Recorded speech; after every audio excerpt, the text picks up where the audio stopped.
Erkaklar diqqatiga tez hojatga chiqasizmi? Peshob tomchilaydimi? Pastki qorinda og'riq bormi? Erkaklik quvvati pasayganmi? Bu oddiy holat emas. Vaqtida chora ko'rilmasa, prostata muammolari jiddiy asoratlarga olib kelishi mumkin. Yechimi bor. Prostamix Turkiya texnologiyasi asosida ishlab chiqarilgan 18 xil tabiiy giyohli kuchli formula prostata muammolarini bartaraf qilishga 100% yordam beradi. Hoziroq 55 kodi bilan 503-2200 raqamiga qo'ng'iroq qiling va Turkiya mutaxassisdan bepul maslahat oling. Faqat bugun birinchi marta murojaat qilganlarga 50% chegirma bor.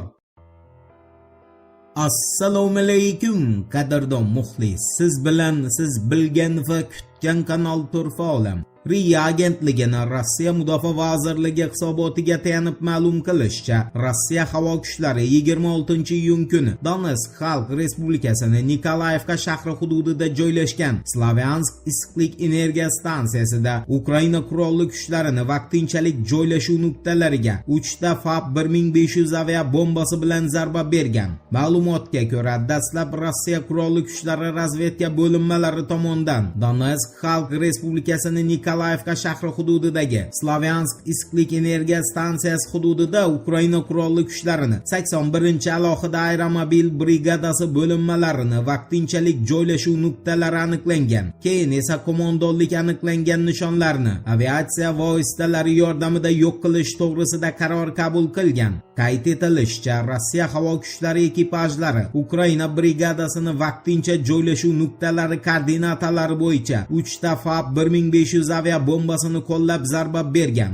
Obyektiv nazorat vositalari orqali real vaqt rejimida aniqlangan nishonlarga to'g'ridan-to'g'ri zarbalar berilishi oqibatida Ukraina Slavyanskdagi so'nggi 81-aeromobil brigadasi yo'q qilingan. Brigadani bomba zarbasidan omon qolgan qismi esa taslim bo'lgan. Bundan tashqari 26-iyun kuni Rossiya Mudofaa vazirligining ma'lum qilishicha, Rossiya havo kosmik kuchlari Qizil limandan chekinayotgan Ukraina qurolli kuchlariga 6 ta avia bomba bilan, shuningdek, dam olish bazasi binosida yashiringan Ukraina harbiylariga yana 4 ta avia bomba bilan zarba bergan. Hisobotdan ma'lum bo'lishicha, G'arb bo'linmasi manfaatlarini ko'zlab Rossiya havo kosmik kuchlarini Su-34 samolyotlari ekipajlari Qizil limandan chekinayotgan va Shurova aholi punkti hududida yashiringan Ukraina qurolli kuchlarini 63-alohida mexanizatsiyalashgan brigadasi jangarilariga 6 ta avia bomba bilan zarba bergan.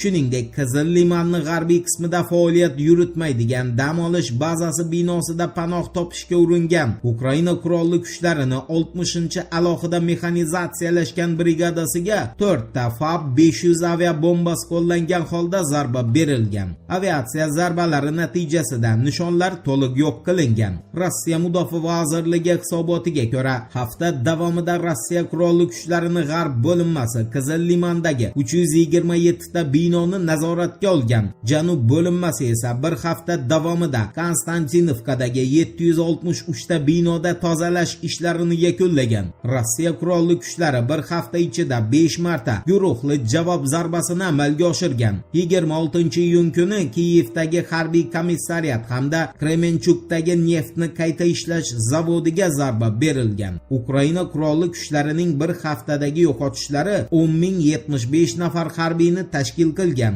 27-iyunga o'tar kechasi Rossiya havo mudofaa tizimlari maxsus harbiy operatsiya hududidan tashqaridagi Rossiya hududlarida Ukrainaning 660 ta dronini urib tushirgan. Aytgancha 26-iyun kuni Rossiya va Ukraina 160 ga 160 formulasi bo'yicha harbiy asirlar almashinuvini amalga oshirgan. Endi qayta tiklanayotgan Eron urushi haqida to'liq axborot beramiz. E'tiborli bo'ling.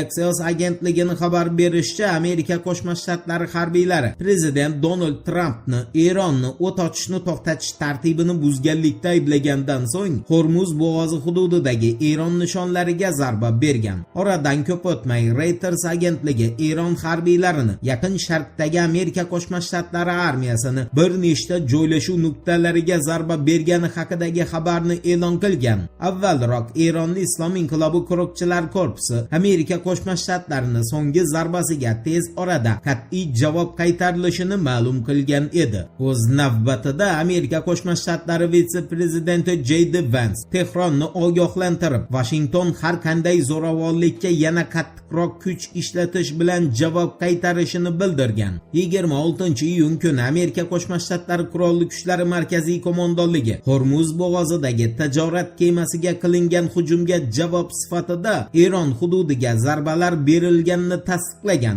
Ommaviy axborot vositalari Eronning Sirik shahri atrofida portlashlar sodir bo'lgani haqida xabar berdi. Irib teleradio kompaniyasi ma'lumotiga ko'ra, 2 snaryad mahalliy teleminoraga kelib urilgan. PBS News telekanali jurnalisti Nick Shifrinning ta'kidlashicha, Amerika Qo'shma Shtatlari havo kuchlarining 6 ta samolyoti 4 ta nishonga hujum qilgan. Uni ma'lumotiga ko'ra, 26-iyun kuni Eronning Sirik shahrida joylashgan radiolokatsiya qurilmalari hamda raketa va dronlar saqlanadigan omborlar zarbaga uchragan. Jurnalist Nick Shifrinning izohiga ko'ra, bu Eron urushini qayta tiklanishi mumkinligidan daraklik bermoqda. Voqealar rivojini birgalikda kuzatamiz. Turfovlan bilan qoling. Siz kutgan kerakli ma'lumotlar hali oldinda.